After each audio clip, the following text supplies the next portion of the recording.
वित्त मंत्री निर्मला सीतारमण ने मंगलवार 23 जुलाई 2024 को लोकसभा में वित्त वर्ष 2024-25 के लिए आम बजट पेश कर दिया है। संसद में पेश किए गए आम बजट में निर्मला सीतारमण ने नई कर व्यवस्था के तहत 3 लाख रुपए से अधिक आमदनी पर 5% टैक्स लगाने का ऐलान किया है।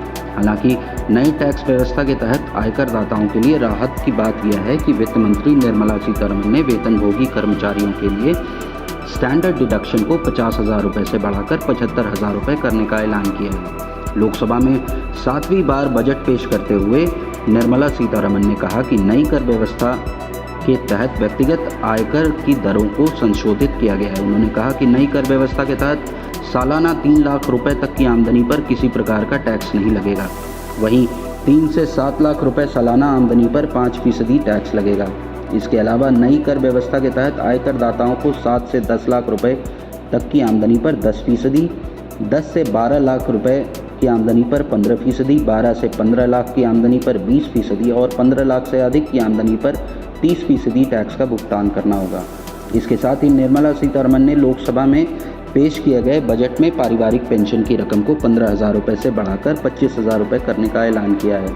उन्होंने कहा कि अब 25,000 रुपये के पारिवारिक पेंशन पर टैक्स का भुगतान करना होगा। इसके अलावा वित्त मंत्री ने एनपीएस के लिए नियोक्ता के अंशदान की पर कटौती की सीमा 10% से बढ़ाकर 14% करने का ऐलान किया है।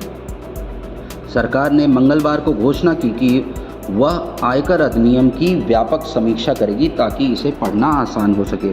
वित्त मंत्री ने 2024-25 के लिए बजट पेश करते हुए यह भी कहा कि सरकार टीडीएस चूक के लिए एसओपी लेकर आएगी।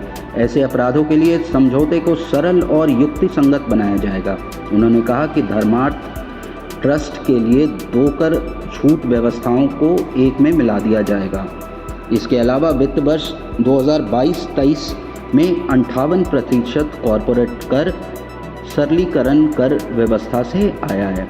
सीतारमण ने लोकसभा में कहा कि 2/3 से अधिक व्यक्तियों ने नए कर व्यवस्था का लाभ उठाया है। वित्त मंत्री ने घोषणा की कि क्रेडिट, ई-कॉमर्स, शिक्षा, स्वास्थ्य, कानून, एमएसएमई सेवा वितरण और शहरी शासन के लिए डीपीआई ऐप विकसित किए जाएंगे।